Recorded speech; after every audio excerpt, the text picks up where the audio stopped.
YouTube founder community, David Beard and ESQ fans, random people on the internet. My name is Giggens. We are joined by editor-in-chief David Beard from Endless Summer Quarterly, a publication of the Beach Boys record. How's it going? Good, good. I'm glad to be here. I'm thrilled to be here. It's been Ah, too long. it has been too long. Um, we're really excited because you've got a brand new issue out of ESQ that focuses on what I would consider one of the most meme-worthy things in the Beach Boys catalog these days. It's if you talk about the Beach Boys with hardcore fans, Ding Dang will come up, and it's a joke, it's fun, it's exciting. I'm not sure if you watched it, but I did a live stream one night on Instagram where I played the song on my guitar for almost an Oh yeah, I hour could. straight. Yeah. I because that's my Guinness World Book records. But so this song means a lot to so many people. The story behind it is hilarious. The creation of the song is weird. The people who were there got weirded out by Brian. There's so much going on with this song and the 70s Beach Boys in general. But what got you guys to beyond the Brian Wilson store doing their merch thing? What got you guys into the spirit of working on Ding Dang and really putting an emphasis on that? Well, the one word I just heard you say was the key word for me, and that was fun. Uh, Exactly. I have been doing for years, the last chunk of years I can't even think about. Yeah, easily almost 10 years at least, where I've been doing album issues, or I've been doing, in some cases, tributes and memoriams to people who passed away. Yeah. So more specific topics, a little, more cerebral, more deep dive things. And then when the summer edition came along, and there was the new Genesis Publications book, The Beach Boys by the Beach Boys, and then there Yeah. came the Beach Boys documentary on Disney Plus. Um, it just was so much activity, current activity, that that ended. The summer edition ended up being almost completely news and reviews, Yeah. and with the exception of my interview with, there was two really special things in that edition. Were my interviews with Frank Marshall, Mike Love, and Al Jardine.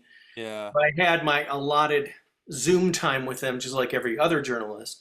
But then I also was able to follow up by email with Frank and by phone with Mike and Al to get additional supplemental interview content in there. So my interviews were longer than anyone else's.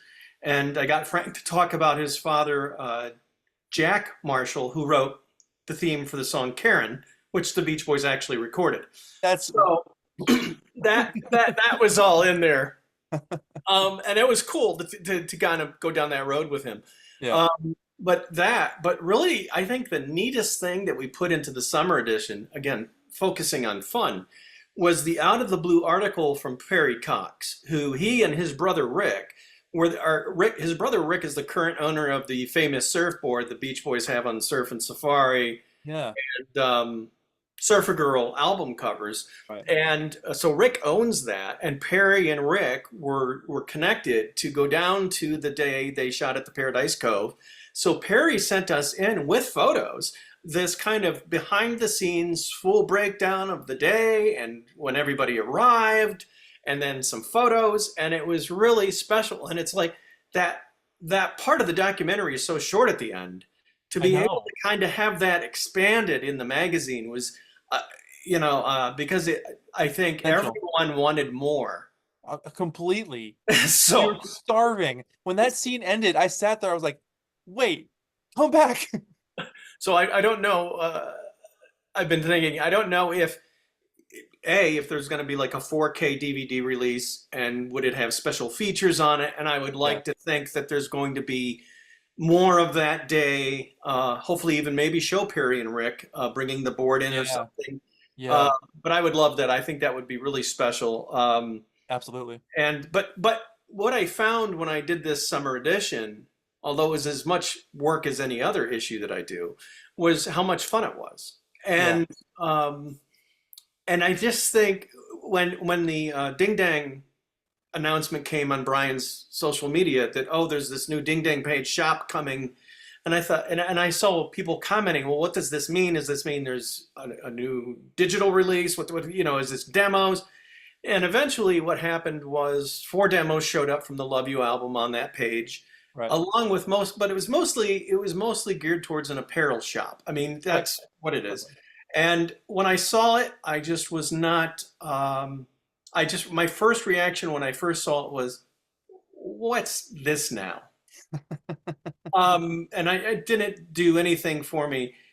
But when I went to the page, I liked the artwork. I immediately assumed it was Mark London who had done it. It turned out Right. it wasn't. It turned out that the person who did the artwork was Michael DeMartin's daughter.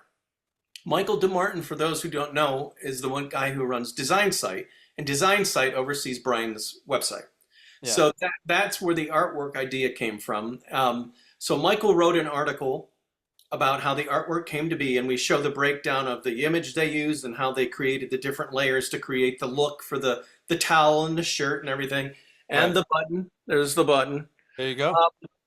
and the mug, and I ended up getting the towel, the mug, and the buttons because it's like if you order buttons, you get 5 of them. Oh, you do? Oh, that's cool. Yeah, Okay. and the towel's just a towel. I mean, it's just a big white towel. But the mug, I don't know why it is.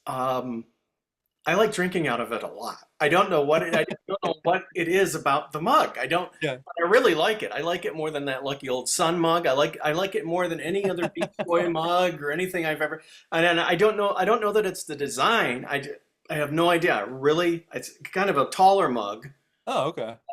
with Yeah. but I like it. I like drinking out of it, and I drink out of it quite a bit. But and I've seen from the posts and everything for the Ding Dang contest that everyone's like, one person posted a thing about the embroidered hat. Now they sent me a hat to give away. So we have stuff that we're going to be giving away soon. We have Cool. towels, shirts, a hat, buttons to give away, and a mug. Awesome. But so I didn't take it out of the plastic that it came in. But Yeah. I saw someone online, kind of running their finger over the embroidered hat, Yeah, it's like a and puppy. Yeah. it's all really good quality Right. stuff. So Yeah. that kind of surprised me a little. Not to suggest that it would be cheap, but I just don't. Who'd have thunk? I mean, Right, exactly. It's this right. 57-second song is going to be putting out this special high quality merchandise. It just didn't, I just didn't, it's Yeah. just fun. But it's fun. And the song Ding Dang, anyone who knows it knows it's a fun song. And anyone you touched on, the history of this song is so odd that, Wow. it started out as a longer song. It was fairly crude. And, when you go on YouTube, depending on what the type of stuff you watch, it gives you kind of a feed over on the right side Yeah. there. Suggested views. Yeah. And all of a sudden, over on the right side was Roger McGuinn from the documentary Echo in the Canyon talking about Ding Dang. And I went, Yeah. huh.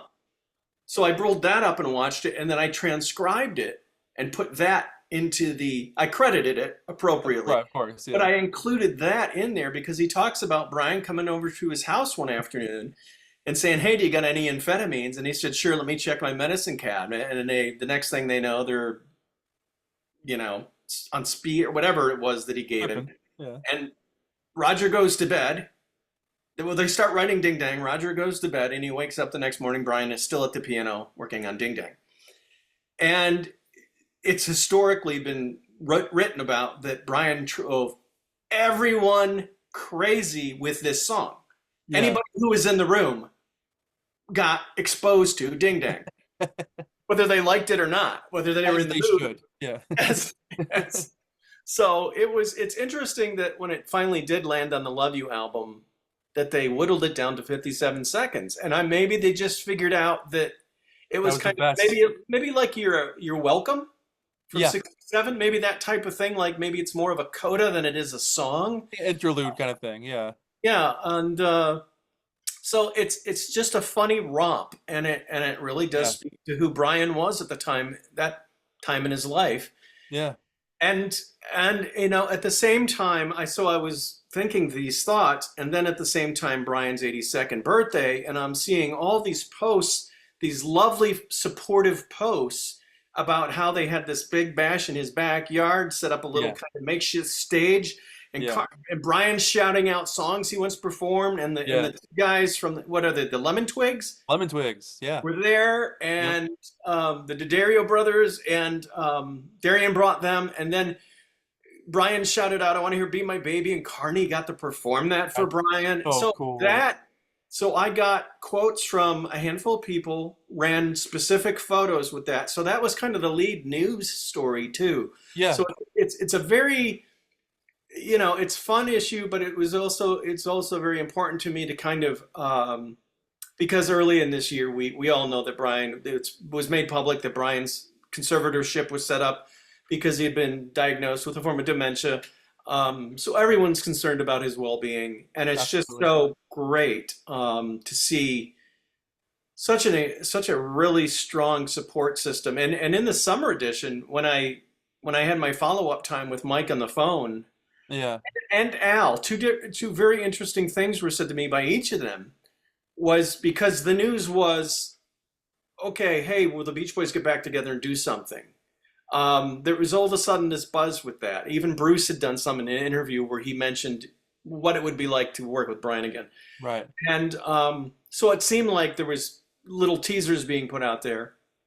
I asked Mike about that, and I was really touched by what he said. I'm paraphrasing, of course, but it was something along the lines of, I don't know so much about music. Never say never, but it was more of the, I just really want to spend time with Brian. I want to go see Brian. I want to, as his cousin, just have the opportunity to sit with him and spend time with him That's what without matters. any expectation of anything other than just the two of us being Just hang family. out. Yeah, And I just thought that spoke directly to me just towards the end of the documentary where Mike talks about, if I see my cousin, I'll tell him I love him. right. And then you see them together at Paradise Cove, and that's just all that Mike wants. Yeah, He just wants to be able to be with his cousin for a while, yeah, just spend some time with him before they're both not here anymore. exactly. That's all that And matters.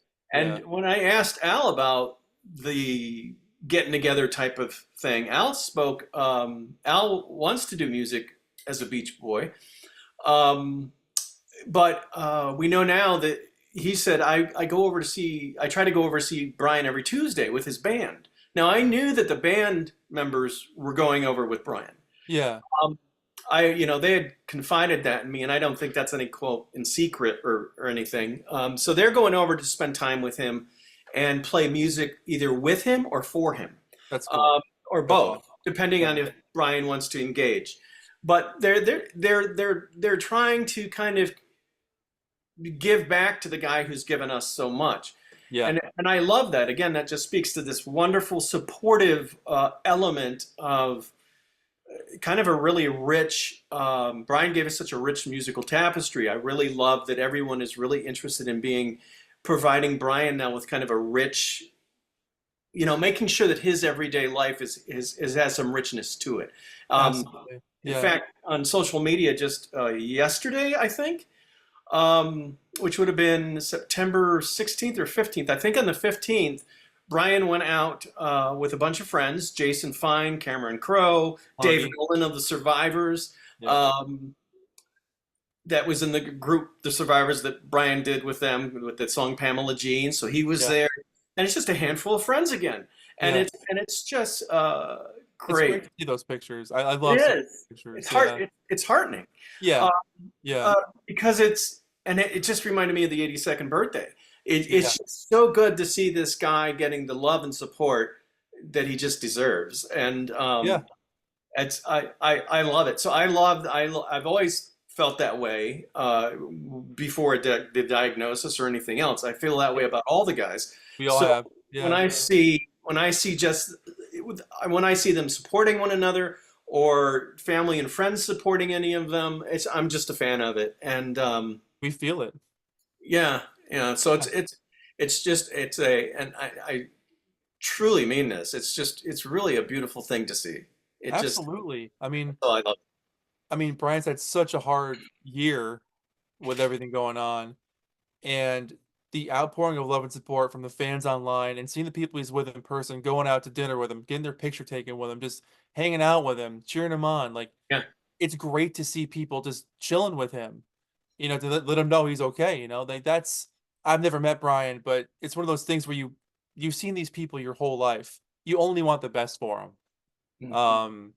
So it's really great to see that care, and we feel it through their posts. And it doesn't. None of these posts have felt forced or contrived. It's like, oh, he's having a great time. It's awesome. I- Mm. like, you know? Yeah, and not only that, there was I wish I'd had more space in the fall issue because I would have put more photos in, not related to Brian's birthday, but the group that played the Wrecking Crew in the Love and Mercy film. Yeah. I somehow, and I don't know, maybe because going back to 2015 when I interviewed all of them for the spring 2015 Love and Mercy issue that I did, where I interviewed as many of the actual people who were hired to be in the who played the Wrecking Crew, whether it was Teresa Cowles, Gary Griffin, Johnny Sneed, Willie Aaron, I'll say his last name incorrectly, but Yeah. Jim LaSpeza, but you know that whole group of people, and Darian wasn't actually in the film, but he worked with Paul Dano to do to make uh, his portrayal of Brian as authentic as it could possibly be. So Right. Darian was a big part of that. So they met at that studio, and I somehow got in the messenger chain. They put my name in there, and I don't know if it was on purpose or by accident. So I was following this get together, and I kept thinking, oh my God, this is cool that they want to just spend time with each other, and get together and reunite because I guess it's 10 years later because they probably filmed it in 2014. So it's here we Yeah, are, already. Oh my 2024. God, you're right. And so it was just so cool seeing this kind of inherent desire to spend time together and Yeah. just for fun.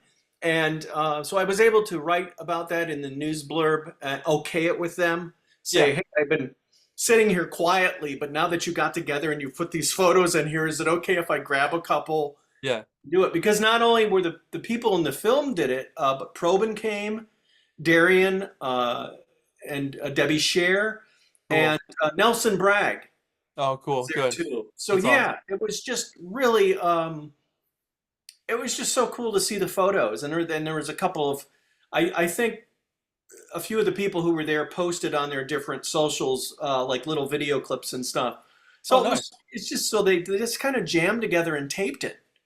I love that. And again, Love that. in a weird inadvertent way, it was because of Brian, Yeah. right? That this even occurred. That this Brought even together. yeah. Yeah. So I loved it. I loved being kind of the fly on the wall while they were all communicating to each other, giving one another parking directions and everything else. And I was just like, oh, who's gonna go? Who's gonna go? And they're all just super nice people. And I don't know if anybody knows who Johnny Sneed is, but you ought to look up his IMBD profile. He played Hal Blaine in the Love and Mercy film, but he's in all sorts of commercials, and he pops up everywhere and TV shows and commercials and everything. So he actually is a drummer too. That's so cool. So he's just the coolest. But that was another fun thing. So and I don't think, here I am focusing on fun. I'm almost 60 years old. The music of the Beach Boys, particularly its early stuff, really points to an innocence, a fun time, Yeah. and I Youth. just don't think we should ever lose that. And if No. we do, then if life gets kind of in the way, then I just say to anyone, get those albums out again, or go to a concert just to get, not necessarily a Beach Boy concert, just any concert to get away and kind of allow yourself to disconnect from the demands of life, Yeah. to to just kind of let loose and forget about your troubles for a while. And I was talking to someone yesterday, and they told me that they went to see a Mike show in the mid 2000s before Scott Totten had taken over as music director. Right. And we were talking about, because Scott and John Kelso aren't in the group anymore, and I was complimenting Scott's what Scott had done for Mike's group, which Oh, was absolutely. he went back, he asked for the original music and asked for the different instruments so he could break down the tracks and kind of re-authenticate the stage performances for the audiences, which was a big deal to me because I Huge deal. saw them in the early 2000s, and something was just off. It was like they were trying to hurry this. Something was wonky. Yeah. And it's not, I can't say it's because of the music director at the time, who was Chris Farmer. I don't know what it was. But I lost interest in going to see Mike's stage presentation because it just, Right. something was just not right. When Scott came in, he brought back that authenticity and the kind of attention to detail, maybe to a nth degree, like because if they did a particular song where they cough, he would cough. Uh, Wendy. Wendy, yeah, he would make purposely cough in the. It's like okay, maybe that's a little bit too much. Beach Boys nerds unite. Yeah. Exactly. And I Yeah. thought Calcill was amazing in the energy. He was awesome. Yeah. Just his energy of coming down on the skins really reminded me. I never got to see Dennis in concert. I've seen Yeah. footage, but just kind of reminded me of that emphasis of kind of brute strength, kind Yeah. of pummeling the Yeah. drums. So I really appreciated both of their contributions. Oh Uh, yeah. They were but if great. anybody were to go to their shows now, Mike and Bruce show now, they're going to have a good time. It's And amazing now. John Bolton's a great drummer. and incredible. Now I've asked John Bolton backstage. Now, did you really hit your? Because he'll do strange things. No, he's just it's light. Yeah. But yeah, but he will actually hit himself in the head. And I look at him a little sideways, like, "Are you sure that's a good idea?" It's only Um, rock and roll. so- but he's a character. But he's full of life and energy and fun. Yeah. Super nice. I got to talk to him one time too. Super nice guy. Yeah. And yeah, and he and John Wiedemeyer, John Wiedemeyer is another good energy and good soul. Yeah. So yeah, I just would tell anybody. And hey, while we're talking about it, we're just going to jump around here because we're talking about kind of current day things. Yeah. Um, Al, there was a big Al did an interview with Andy Green of Rolling Stone. This article was online Yeah. where Al's talking about going on tour next year with Brian's band. Now I don't know how Love they're going to that. build that, but I love that idea and I love the construct of that because Matt. Anybody who went to see Brian since I think 2015 or so, Matt had joined the band by that point. Right. Right. So you have a pretty good idea of what that presentation will be like. It's amazing. So yeah, and again, they're and this is I love pointing this out to people. The people in Brian's band and the people in Mike's band all have a great respect and admiration for one another. 100%. So even if you don't want to go see Mike, that's fine. That's a choice. They all respect and admire one another. A lot of them are friends. There is no issue. No. So I would say to anyone, you're going to get, regardless of what show you go, if you want to see the Beach Boys music performed, you're going to get from any of the musicians a true desire to present to the audience what you're coming to hear and see. Yeah. Every one of those guys in either group they care, right, about the execution. They also want to have a good time. Yeah. There's a little bit more focus when you go to a Brian show. I always tell people if you go to a Mike show, it's like just pure fun family entertainment. Party When time. Yeah. you go to Brian's show, it's more like going to an art exhibit. You're right. Yeah. You know, it is, but they're all equal to the task. They all understand the history and what they're presenting, and they know how important this is, and they take Yeah. it seriously. They have fun, but they know the weight on their shoulders is something that you can't mess around with or mess up. That's right, and so I think all of them. I would like to list them all by name, but I'd be afraid that I would leave a name out. So There's I'm a not lot going of to them. do that. I'm not going to do that. But what I will say 20 people. is they all deserve credit, and they all deserve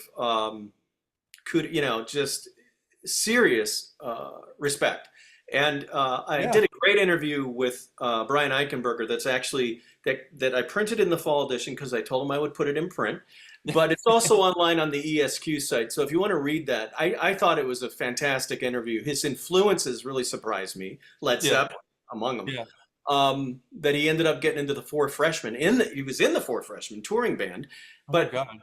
so he came from that, And then, he got picked up in Brian's band first. Then he went to Mike's band, and now he's the music director for Mike's band. Right. There's a lot of really. Sometimes when I interview people and I ask them about being present in the moment, they don't quite understand or can't articulate back to me. Sure. Yeah. And Ike just knocked it out of the park. He That's really cool. understood what I was asking, and everyone who's read the interview just has responded great. I don't know if they're a Mike fan or a Brian fan or anything, but they love that interview. And he's My a my perfect. Go ahead. I'm Go ahead, sorry. go ahead. Go ahead. Go I ahead. was just going to say he's a perfect example of someone who has garnered and has the respect of everyone. That's exactly what I was going to add on to, is that like everyone involved with the projects, they know what they're doing. But everyone I've talked to who has seen these shows, whether it's a Brian show or a Mike show, they always walk away saying how well presented these songs were. And specifically with the Mike and Bruce shows, like I get people all the time like who will message me and they'll say, "Hey, I saw the Mike and Bruce show for the first time.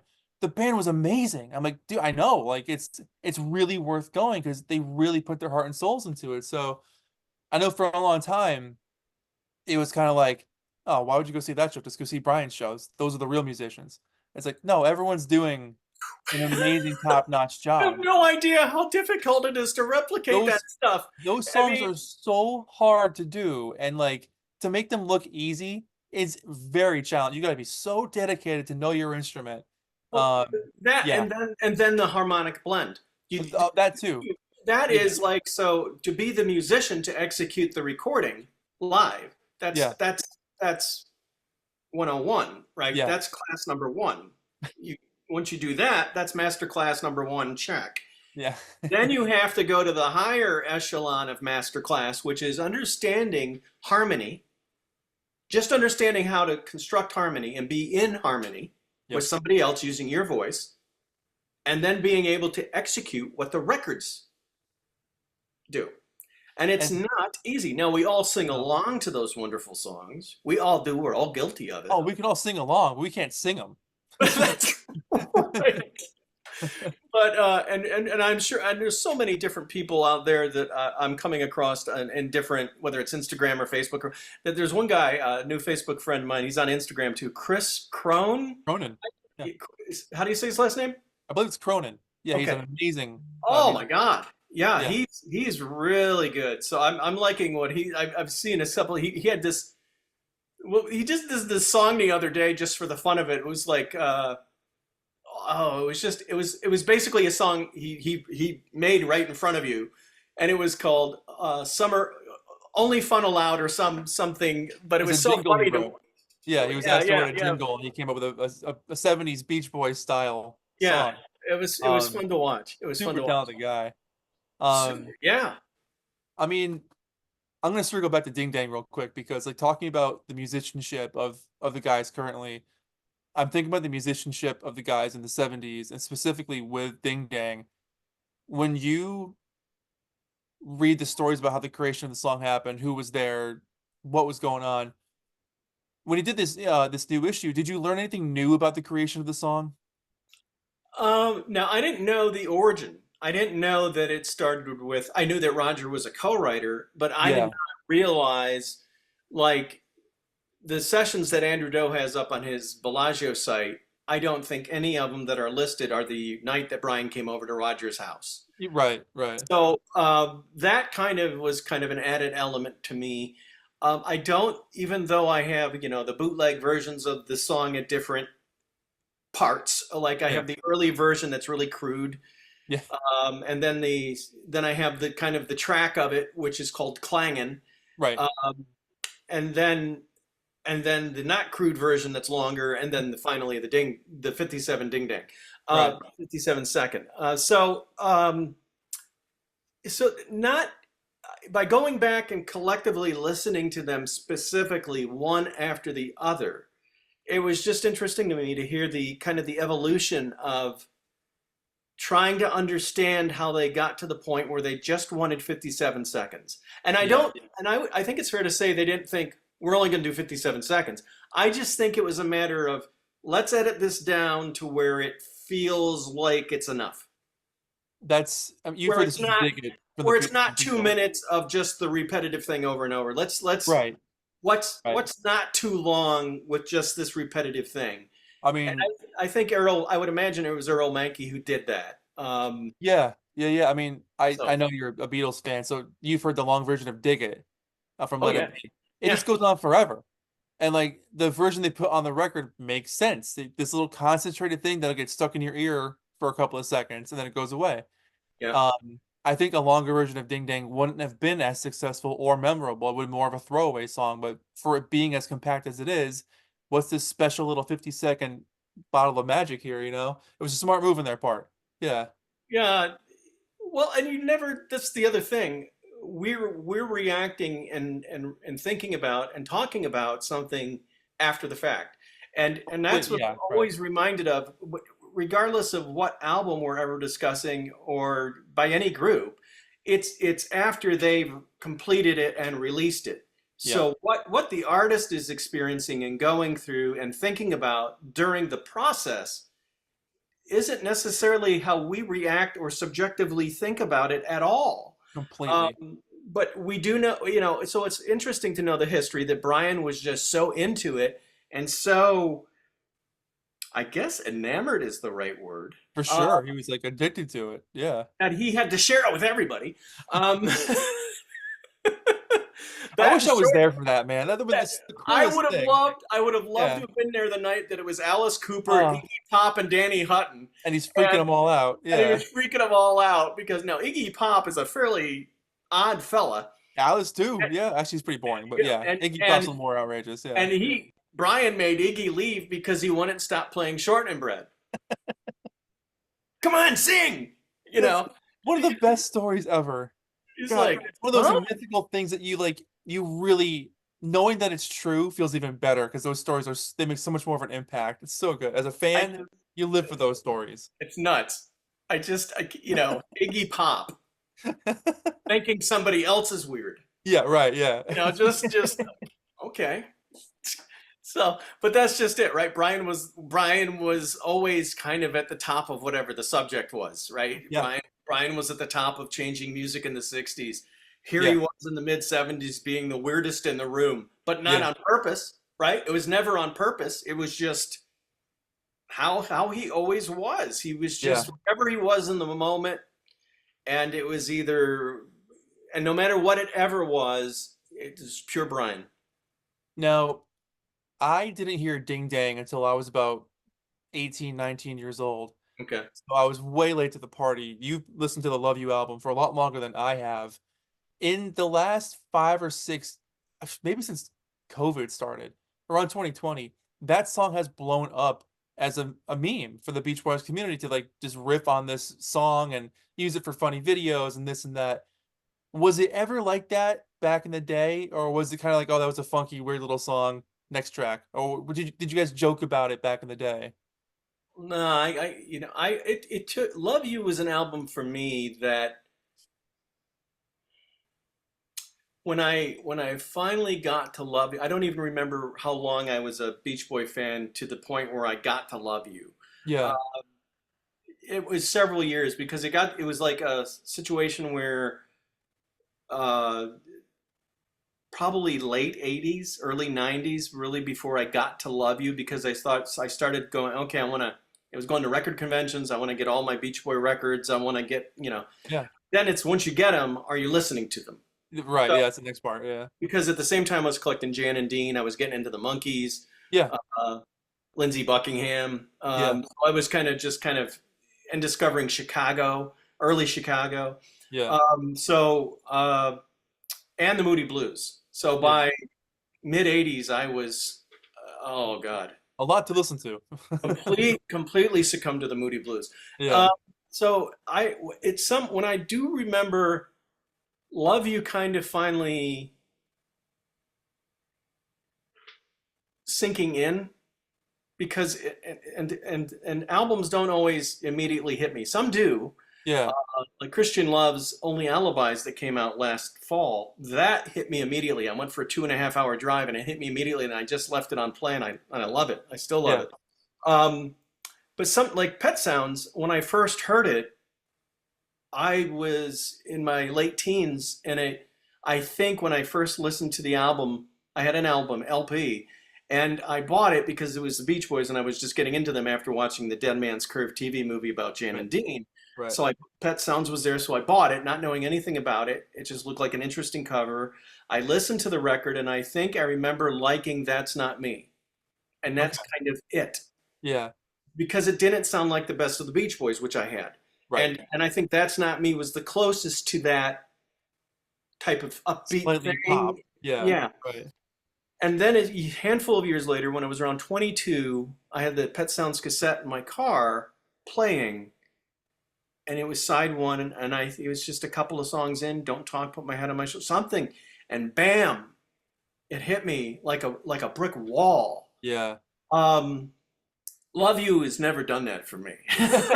even even when I got to the point where I was like, what is this album? And because I never want to listen to something forcibly. I don't ever. So that was another thing that I wanted to do, because back in '07, I interviewed Brian, Al Jardine, and Earl Mankey about the Love You album and that period. Yeah. So I took those interviews and repurposed them. And in 2007, I had Brian's interview, Al's interview, Earl's interview separate from one another. Right. And over the years, doing these different issues about albums or whatnot, I really like putting all the interviews together and making them a collective conversation. It's so much more fun. So Yeah. that's what I did for this Ding Dang issue. Yeah. Repurposed those interviews, put them together as a collective conversation, and was reminded of the different things of those conversations. And it was just fascinating to me, because this is true with Al. Whenever you talk to Al about Good Vibrations or Pet Sounds, he'll tell you he thought Good Vibrations was going to be on Pet Sounds. Oh, absolutely. He always says that. Yeah. Similarly, he talks about Still I Dream of It and It's Over Now, and how he thought those songs were kind of a part of Love You, because they were recorded in the same pocket of time. They were on the same time. Yeah. And even though he knew that Brian wanted Sinatra to record them, he still associates those songs as some of the best work that Brian did in that period. Absolutely. And that's without me cueing him those questions, That's so cool. specifically. And so that was interesting to me so what I did when working on the Ding Dang issues, I listened to Love You and I listened to the Adult Child album, Yeah. because there's a handful of the tracks on Adult Child that are leftovers from the Sunflower era. Yeah. Giggens 2 Can Play, and um, there's an Help Is on Its Way. Oh, sure. Yeah. Um, but there's a few songs there where Dick Reynolds, who worked with the Beach Boys on their '64 Christmas album, the traditional Right. recordings, worked with Brian again on a few songs. It's Over Now, Still I Dream of It, and Life is for the Living. And then there's a recent one Brian posted as a demo. They posted somebody posted it on YouTube, and then Brian's socials. Oh, What's the song? I can't think of what the title was, but it's just a few days ago. yeah. Getting old. But it's what I find about Brian, and what I love about Brian as a recording artist, and what I was reminded of by doing the Ding Dang issue, is Brian's ambition, Absolutely.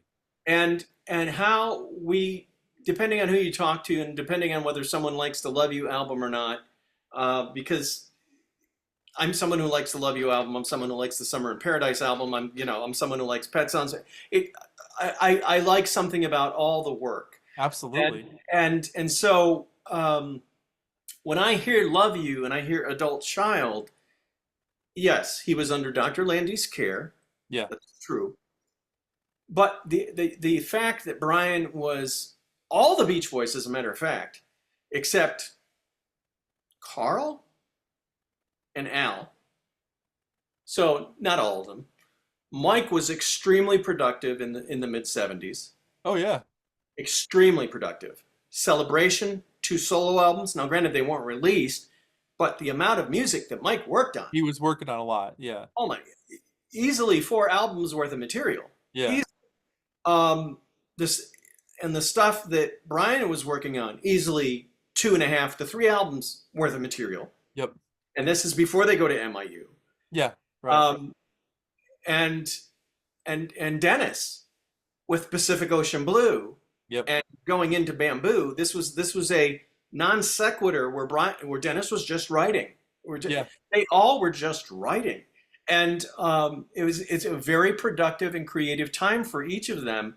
Now, I'm not for a second going to compare Mike Love music to Brian Wilson or Dennis Wilson music during Yeah. this time, Of course. It's because just Dennis set the bar in yeah. in '77, as far as I'm concerned. Absolutely. But it's so interesting to me listening to Love You, listening to Adult Child, and being able to listen to Brian's ambition. He was very ambitious for a Yeah. guy who was going through a hard and difficult time in his life Yeah. to be this kind of adventurous, to get Yeah. in touch with a Dick Reynolds, to want to do big band, to even for a second have the idea in his mind, I want to record music that I want to give to Frank Sinatra to record. It's a very ambitious idea. Yeah. Even though it never came to fruition, that's okay. So the idea that Brian had kind of, because we have so much footage of Brian in bed in '76, like he had just given up. He did not give up on life. He went through bouts of depression. He was struggling mentally with issues, but Yeah. he was still a very ambitious musical guy. Just Yeah. not the kind of common thread of what you would anticipate from the Beach Boys in the '70s. And that's what people seem to forget too, is that like even if he wasn't working with the Beach Boys, he was always wanting to work with other people. He loved collaborating. So he was always doing something. Yes. Um, and it's funny you mentioned Would Love You, like hearing it for the first time. When I first heard Love You, I immediately loved it because hearing Carl go "Ah!" at the beginning of the Let's Go On This Way, I was like, what is this? And then this big chunky fat synth sound. I was like, what is this?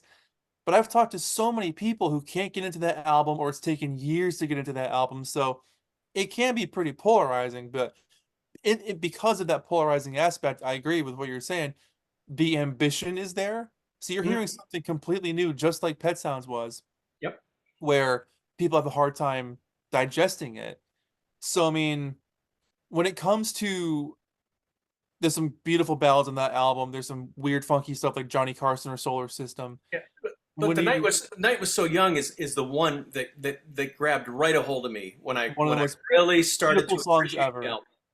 Um, and then you throw Ding Dang into that mix too. But like when you look at what Ding Dang means to the younger generation these days, as someone who's been listening to this album for a long time, what does it mean to you to see all these younger people latch onto this song almost as a joke, and they use it so communally together? Like, what this community is built around this song to the point where they made merch about it. Like, what does Yeah. that mean to you as a longtime fan?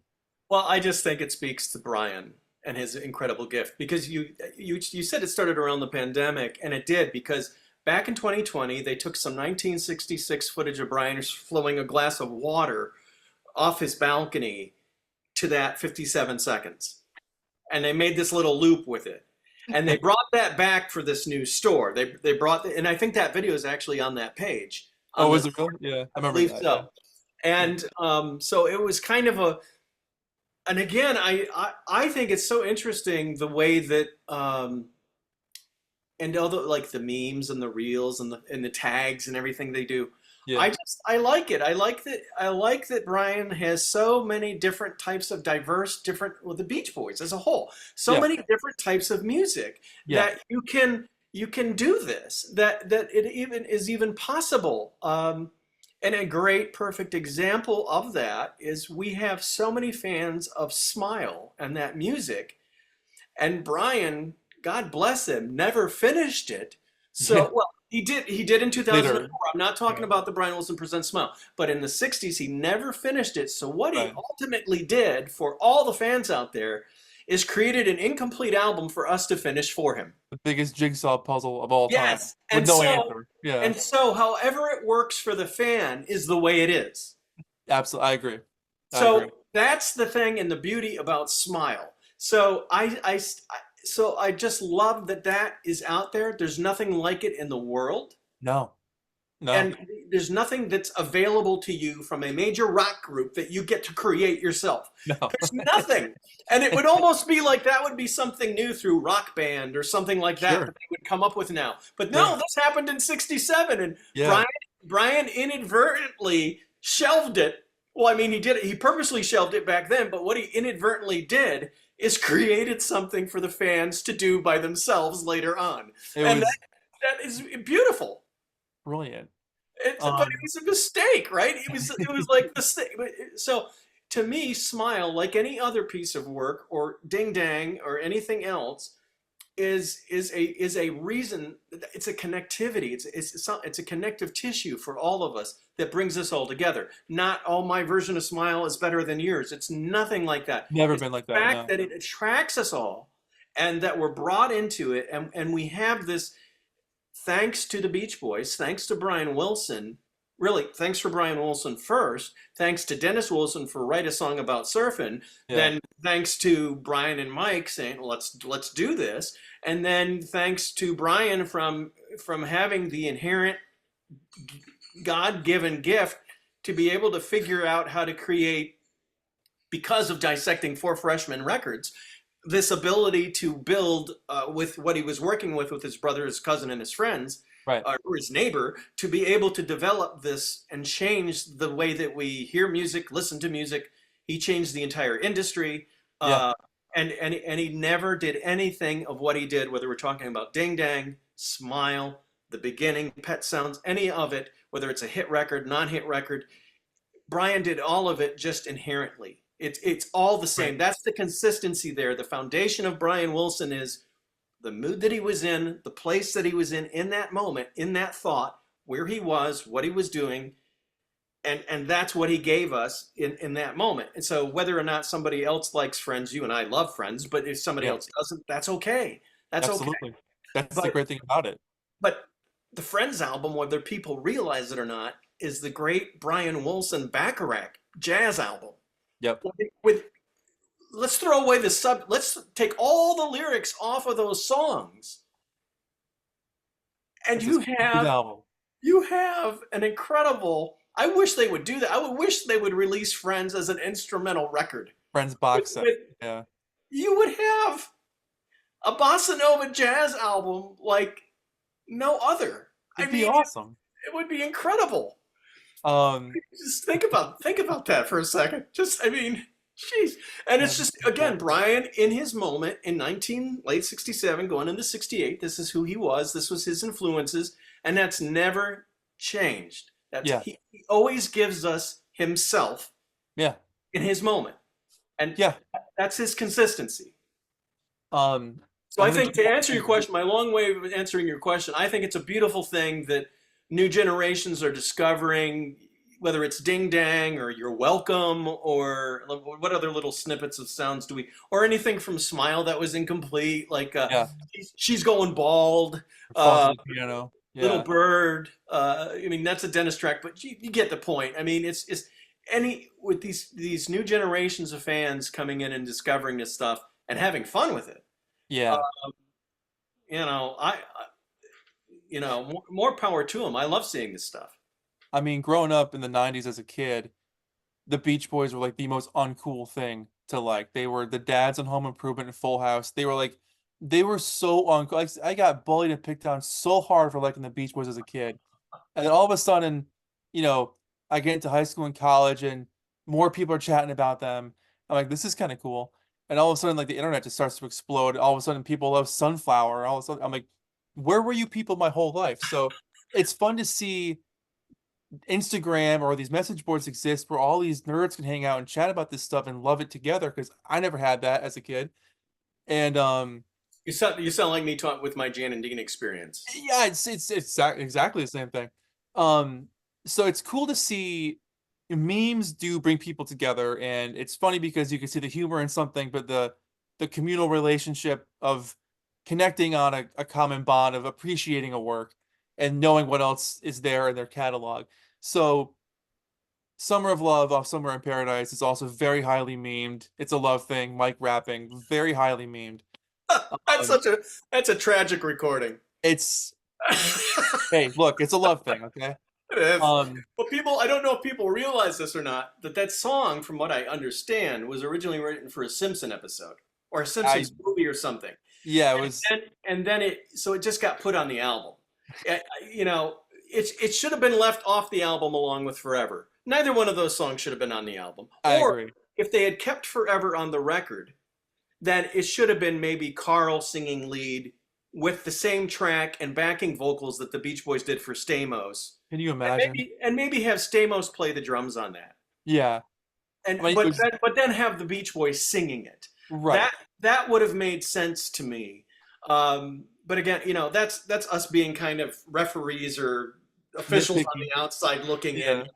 But Um, Submarine with Paradise also suffers because they use synth instrumentation, and if they had actually used a real drummer, I or think the guitar. album would have been Yeah. a far better.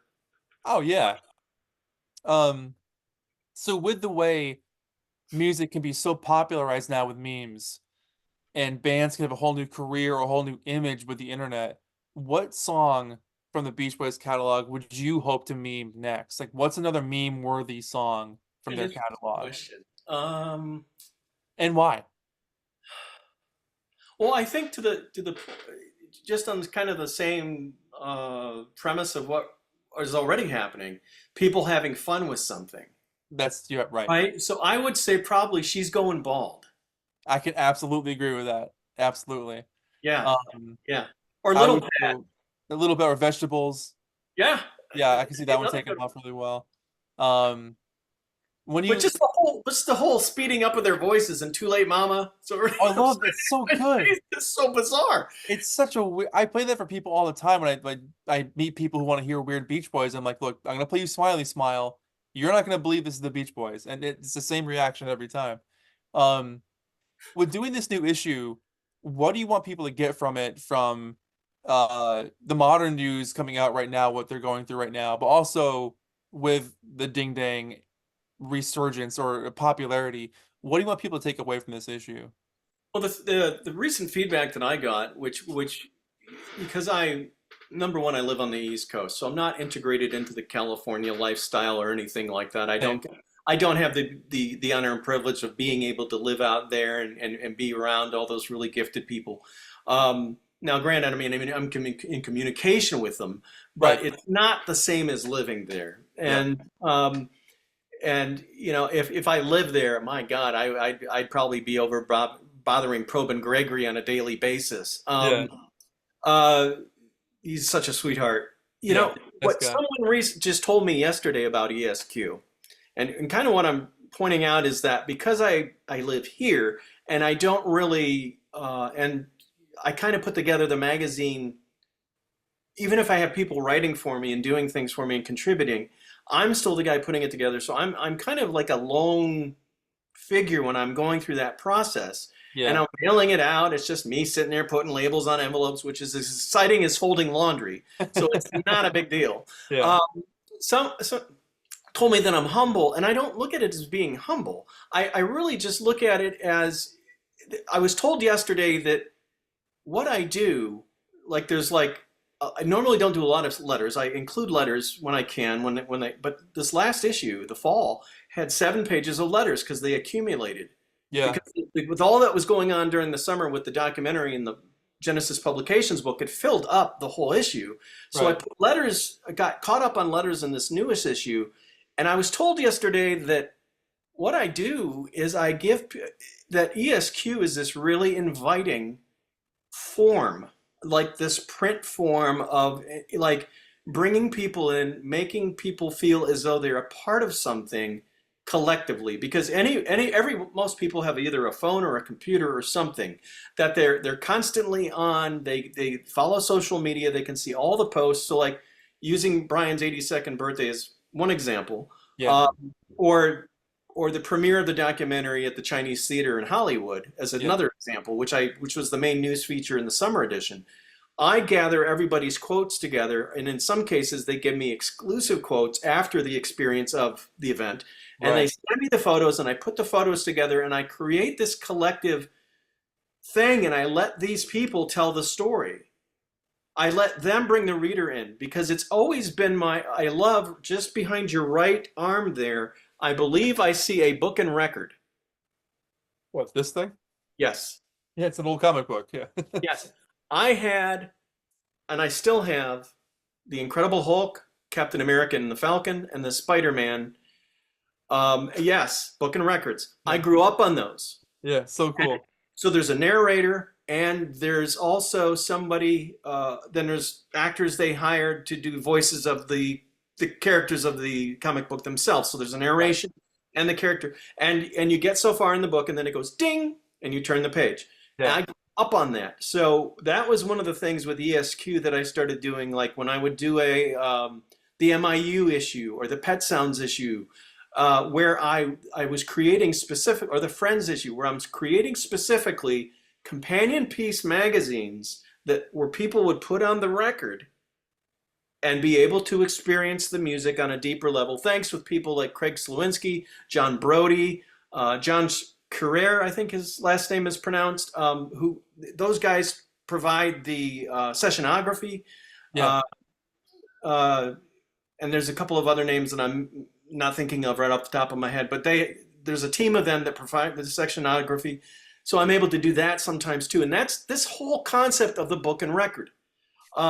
That's really the way I think. And I was reminded yesterday when someone was giving me this feedback that it felt good to hear these things because that means what I'm doing is paying off, It's which working. is I want the reader, even if it's whether it's a fun edition, a ding dang issue, a summer edition where it's just news and reviews, Yeah. that they feel like they're getting access to the Beach Boys world in the way that they're not going to get it anywhere else. That's And completely true. that's the goal. You know, I'm a really I don't know if anyone's ever been to on an all-inclusive trip where they go somewhere. Like my dad, if we go as a family anywhere, he'll pay for all of us. We went to Mexico back in 2005, and then we were at we had a pool bar that we swam. It was an all-inclusive resort that we were at, and we just swam up, and the drinks were free, so we were getting ridiculously strong mixed drinks, and the Yeah. only money we had to spend was basically giving the guy at the bar tips. So we Yeah. were tipping him ridiculously. We were getting really strong drinks, and we just floated around the pool like a bunch of drunken fools. Yeah. But all inclusive. Right. I'm a really all inclusive thinker, and I don't really know any other way to think. So that's when every time I make the magazine, I'm always asking myself as soon as I've finished one and I'm getting ready to do the next one, Yeah. what have I not done yet that I want to do for the reader, Yep. and how can I make them feel a part of this? That's always been the goal. Yeah. I always want the reader to feel that they're there. That's as an outsider reading the magazine, even long before I met you, I've been subscribed to this thing for years. I always felt like that because you always get the impression that this is by a fan for the fans, and that mutual level of respect is there, and it feels like you're hanging out with somebody who's like just telling you what's going on in the Beach Boys world without being pretentious about it, which is a huge deal. Um, and that for me, everyone I've talked to has felt that way as well with this magazine. So I'm glad people are telling you that because it's completely true. Yeah, That's nice. I'm glad that it's being received in the way that it's intended. That's good. absolutely. Um, all right, well, let's wrap up that issue episode here. What would you like to say as a send off to everyone watching? What to the viewers at home? What do you have to say? Well, some pretty cool things are coming. I'm I'm having I think by doing the two issues that were kind of lighthearted and fun, I've kind of found the gear, if you will, of what asking the question, what haven't I done that I want to do, and kind of what would be fun for me to do now or next, to get into that would really kind of be rewarding on kind of a deeper level. Yeah. And that is I'm dedicating the next two issues of the magazine to Brian Wilson Productions, with insight and interviews that have never. I mean, it's going to boldly go where no man has gone before. Um, Levels of nerddom not seen in the Beach Boys community. to Yeah. quote Gene Roddenberry's script. Yeah. Um, yeah, I mean and the photos and the scanned documents that I'll be included are going to Jim Murphy, author of Becoming the Beach Boys, who's a terrific guy, a Yeah. good friend.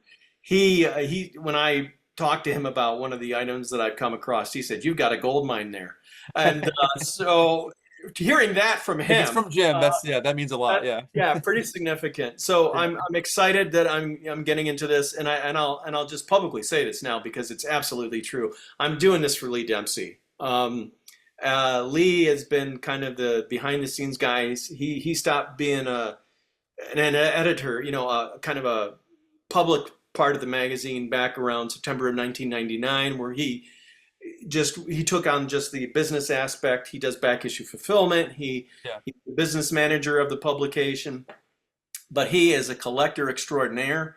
He has one of the largest memorabilia collections in the world. He's featured in Record Collector along with other collectors. So Uh, cool. and he's just a great guy. And I have been wanting to kind of figure out a way, how do I do something that he would really be engaged in, really be interested in. What he read. Yeah. Yeah, exactly. I mean, I know he enjoys what I do, Of course. but Yeah. but I really wanted to do something for him. So the next two editions of ESQ are more or less a love letter to Lee. That's so cool. So yeah, I'm so and it's digging into the early Brian Wilson stuff, and it's fascinating because you get to hear Brian progress. yeah. You from like 62 to 65, this and the absurd amount of work he was doing. It's Absurd. insane. Yeah. They released two albums 3 weeks apart of each other. The Beach Boys. 3 weeks. Four albums. What was it? Four albums and no, what was the number? 164. 4 albums and 60, was it? Oh no, Yeah. between Summer long. 62 and 66, it was like 12 albums. It's Oh, just it's insane. absurd. It's It's insane. absurd. It's an entire band's discography these days. Yeah. So when I'm doing this production thing, which I think I'm really hoping everybody will dig and get into, it's just fascinating to me the amount of work that he was doing. And by doing the interviews that I've done with Marilyn Wilson Rutherford, Brian's first wife, mother of Carney and Wendy Wilson, Right. and Ginger Blake, both of them from the Honeys, asking them both, did you think Brian was spreading himself too thin because of the absurd amount of work that he was doing? Yeah. Their answers are really cool because they didn't think so. You're So young at that age. You could do whatever you want at 20 years old. It's, he was so on fire. yeah. But there's just so much. It's Bob and Sherry. It's Bob and Vicky. It's the Survivors. It's Jan and Dean. It's the Honeys. It's Glenn Campbell. It's Yeah. all in there.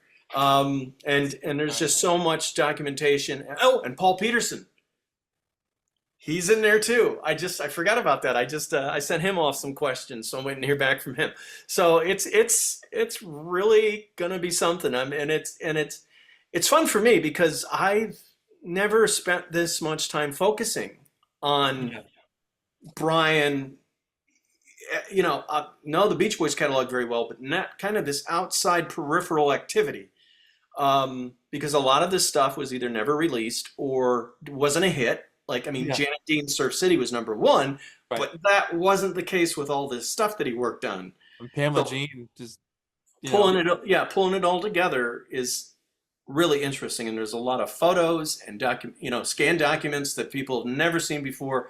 And I promise there's going to be new stuff that no one has no idea about. Handwritten letters from Brian.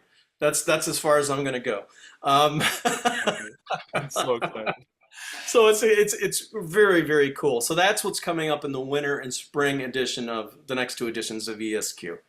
Perfect.